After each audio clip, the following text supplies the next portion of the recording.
Halo anak-anak, apa kabar kalian? Ketemu lagi ya dengan saya, Pak Rifai. Pada video kali ini, kita akan membahas tentang pemantulan dan hukum pemantulan. Pada video sebelumnya, kita telah mempelajari bahwa mata kita mampu melihat benda karena pantulan cahaya dari benda ke mata kita. Namun, tidak semua cahaya yang datang dipantulkan anak-anak. Ada yang sebagian dibiaskan, dan ada juga sebagian yang diserap. Ada benda yang memiliki kemampuan pantul sangat tinggi, misalnya cermin. Cermin ini mampu memantulkan cahaya kira-kira lebih dari 95% cahaya yang datang. Namun, ada juga benda yang daya pantulnya sangat rendah. Misalnya, benda hitam yang menyerap sebagian cahaya yang datang. Pemantulan cahaya pada benda tidaklah sembarangan. Ada aturan-aturan alam yang harus ditaati. Aturan ini dinamakan sebagai hukum pemantulan. Supaya dapat memahami lebih baik, coba amati ilustrasi berikut ini. Percobaan ini dilakukan dengan menggunakan cermin dan sinar laser ya. Seberkas cahaya dari sinar laser diarahkan ke cermin datar dengan sudut datang I yang diletakkan dekat dengan busur derajat. Sinar laser dipantulkan dengan sudut pantul R aksen. Sudut datang merupakan sudut yang dibentuk oleh berkas sinar datang dengan garis normal. Sedangkan sudut pantul merupakan sudut yang dibentuk oleh berkas sinar pantul dengan garis normal. Dan garis normal merupakan garis yang tegak lurus dengan bidang pantul. Hasil percobaan ini menunjukkan bahwa sinar datang, sinar pantul, dan garis normal terletak pada bidang datar. Sedangkan sudut datang sama dengan sudut pantul. Secara matematis dapat kita tulis I sama dengan R aksen. Pembuktian tentang hal ini akan kita bahas pada video yang lain ya. Tapi pada intinya, kedua kesimpulan tadi dikenal sebagai hukum pemantulan. Oh iya anak-anak, pemantulan pada cermin ini digolongkan sebagai pemantulan biasa atau pemantulan teratur. Pada pemantulan teratur, sinar-sinar sejajar yang datang pada permukaan akan dipantulkan pada arah yang sama dan sejajar. Akibatnya, cermin dapat membentuk bayangan suatu benda. Di samping pemantulan teratur, ada juga namanya adalah pemantulan baur atau pemantulan difus.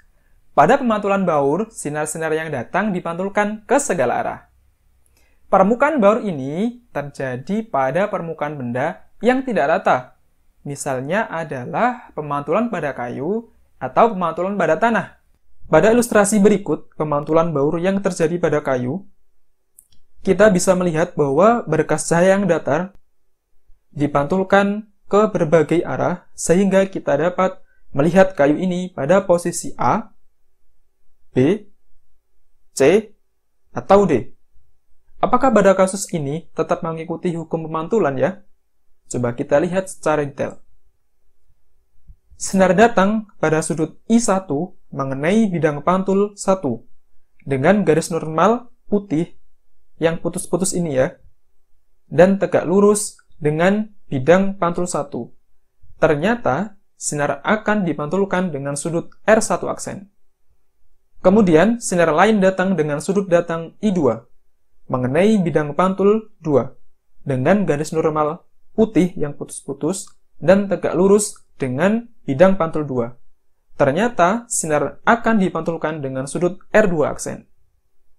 Kemudian, sinar lain datang dengan sudut datang I3, mengenai bidang pantul 3 dengan garis normal dan tegak lurus dengan bidang pantul 3.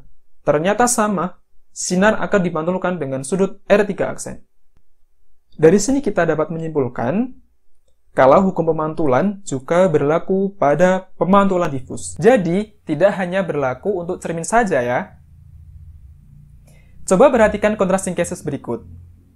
Kasus A merupakan bulan yang terlihat bercahaya pada waktu malam hari. Kita dapat melihat terangnya bulan dari berbagai arah.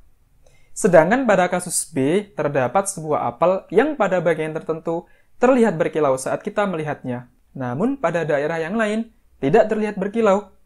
Mengapa hal ini dapat terjadi ya?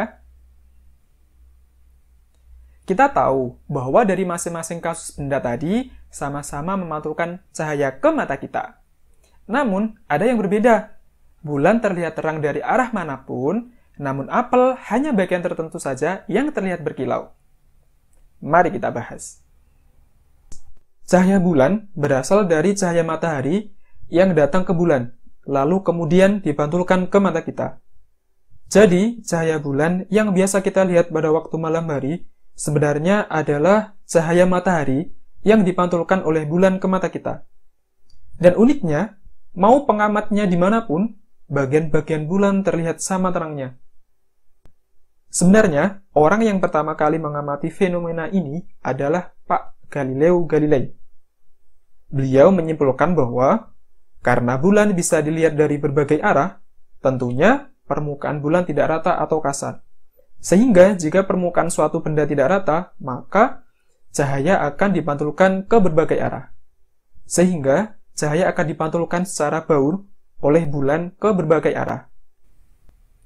Kita lanjut ke kasus yang B ya. Sebuah apel pada sisi tertentu terlihat berkilau, sedangkan pada sisi yang lain tidak terlihat berkilau. Oke, kita bahas. Kita tahu bahwa permukaan apel tidak rata atau kasar, seperti kaca yang mampu memantulkan cahaya dengan baik. Ada kalanya ketika sumber cahaya yang datang pada permukaan apel dipantulkan secara sejajar, maka cahaya yang terpantul terlihat berkilau. Namun ada juga pada bagian tertentu sinar tidak dipantulkan sempurna. Ada yang sebagian diserap dan dipantulkan secara baur ketika sumber cahaya datang mengenai permukaan apel. Jadi, daerah berkilau itu adalah daerah di mana berkas cahaya dipantulkan secara sejajar. Dan daerah lain adalah daerah di mana berkas cahaya yang datang sebagian diserap dan sebagian dipantulkan secara baur ke segala arah. Bagaimana? Sekarang kalian mungkin sudah mengerti ya tentang hukum pemantulan, jenis-jenis pemantulan, dan fenomena pemantulan dalam kehidupan sehari-hari. Oke, sekian pembahasan dari Pak Rifai tentang pemantulan cahaya dan hukum pemantulan cahaya. Untuk lebih memahami tentang hukum pemantulan cahaya, coba simak latihan soal pada video berikutnya ya. Dadah!